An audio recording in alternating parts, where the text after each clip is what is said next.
فرمایا کہ اس کے حضور استغفار کرو، وہ آسمان سے بارشیں نازل کرے گا، تمہیں بیٹے بھی دے گا، تمہیں مال بھی دے گا، لہلہاتے باغ بھی ہوں گے، چلتی نہریں بھی ہوں گی، معیشت کا پہیہ چل جائے گا اگر تم اللہ سے ڈرنے والے بن جاؤ گے۔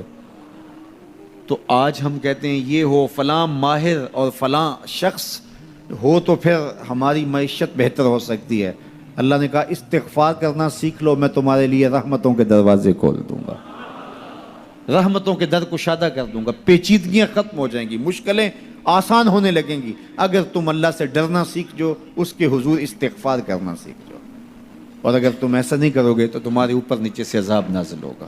وَهُوَ الْقَادِرُ، وہ اس بات پہ قادر ہے، ان یبعث علیکم عذاباً، کہ وہ تمہارے اوپر عذاب نازل کرے، تمہارے اوپر سے، تمہارے نیچے سے۔ اللہ اکبر۔ اوپر کا عذاب کیا ہے کہ آسمان سے پتھر برسیں، نیچے کا عذاب کیا ہے زلزلے آئیں، یا پھر زمین فصل دینا چھوڑ جائے، زمین بنجر ہو جائے، یہ نیچے کا عذاب ہے۔ حضرت عبداللہ ابن عباس رضی اللہ تعالیٰ عنہ فرماتے ہیں اوپر کا عذاب یہ ہے تمہارے حکمران نااہل ہوں، اور نیچے کا عذاب یہ ہے تمہاری اولادیں نافرمان ہو جائیں۔ یہ اوپر اور نیچے کا عذاب ہے جس میں تمہیں مبتلا کر دیا جاتا ہے۔ یہ کب ہوتا ہے؟ جب تم اللہ کے حکموں کے نافرمان ہو جاؤ۔ جب چند لوگ اللہ کے نافرمان ہو جاتے ہیں تو پھر ان چند لوگوں کو انفرادی اذیتوں میں اور مشکلات اور پیچیدگیوں میں مبتلا کیا جاتا ہے۔ لیکن جب کوئی قوم من حیث المجموع اللہ کے حکموں کو توڑتی ہے اور اس کے حکام سے روح گردانی کرتی ہے تو پھر پوری قوم کو مشقتوں میں، اذیتوں میں، تکلیفوں میں مبتلا کر دیا جاتا ہے۔ اس کا علاج کیا بتایا؟ استغفار۔ حضرت نوح علیہ السلام نے جو اپنی قوم سے کہا تمہیں مال بھی ملے گا، تمہیں دولت بھی ملے گی، تمہیں بیٹے بھی ملیں گے، سرسبز جو ہے وہ باغات بھی نصیب ہوں گے، ان کی شاخیں پھلوں سے لدی ہوئی ہوں گی، چلتی ہوئی نہریں اور برستی ہوئی بارش، ساون کے نچڑتے ہوئے بادل، اور ماحول کی خنکیاں اور خوبصورتیاں اور جمال اور لہلہاتے ہوئے سبزے، اور تمہارے اوپر ہر طرح کی عنایات برسیں گی اگر تم اللہ سے ڈرنا سیکھ جاؤ گے اور اللہ کے حضور استغفار کرنا سیکھ جاؤ گے، تمہیں خوشحال اور خوبصورت زندگی عطا کر دی جائے گی۔ اللہ اکبر۔ لیکن اگر تم ایسا نہیں کرو گے تو تمہاری معیشت تنگ کر دی جائے گی۔ استغفار کریں، تقوی کے خوگر ہو جائیں، شکر کرنے کی عادت ڈالیں۔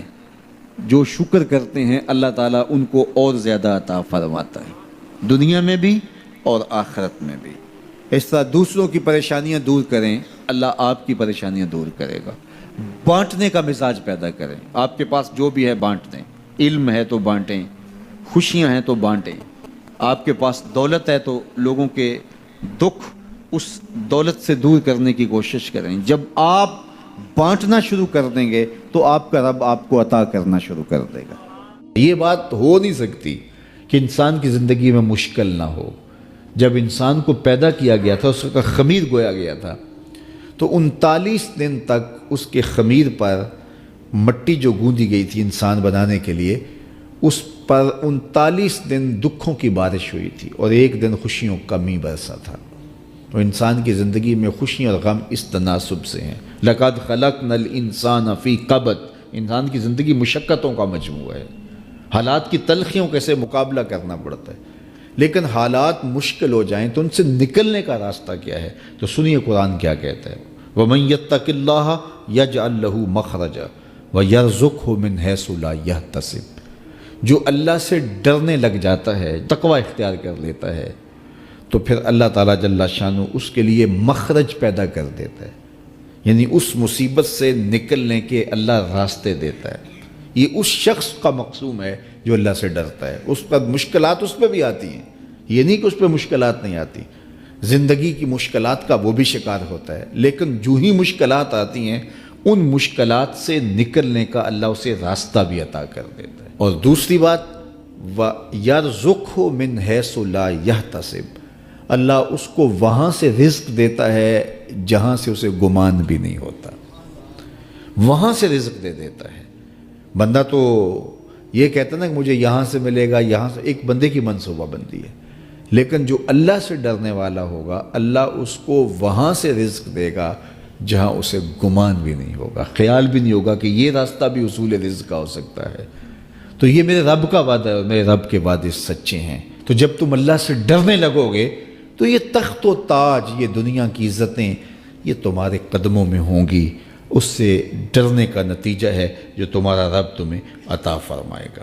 حضرت عمر رضی اللہ تعالیٰ عنہ کی خدمت میں ایک شخص آیا، اس نے کہا میرے ہاں اولاد نہیں ہے، تو آپ نے کہا استغفار پڑھا کرو۔ ایک دوسرا شخص آیا کہ صاحب بارشیں نہیں ہوتی، فرمایا استغفار پڑھا کرو۔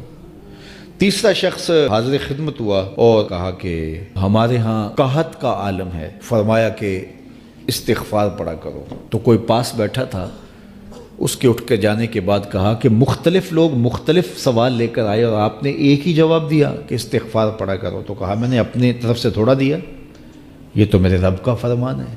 کہا وہ کیسے؟ کہا سورہ نوح پڑھو، فَقُلْتُ اسْتَغْفِرُوا رَبَّكُمْ۔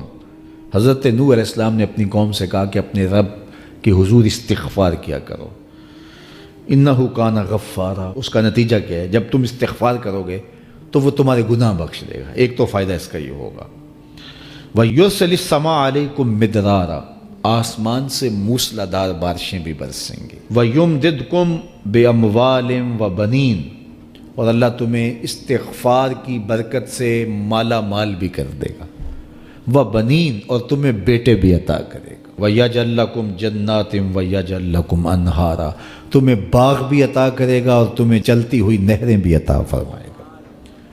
آج میں سمجھتا ہوں کہ پاکستانی قوم کو اجتماعی استغفار کی ضرورت ہے۔ آپ کے دریاؤں کا پانی سوکھ گیا، استغفار کریں گے اللہ تعالیٰ ان کو پانیوں سے مالا مال کر دے گا، بارشیں ہوں گی، قحط سالیاں دور ہوں گی، بے اولادوں کو استغفار سے اولاد نصیب ہوگی، اور معیشت کی بہتری جو ہے وہ استغفار کے ذریعے سے ہوتی ہے۔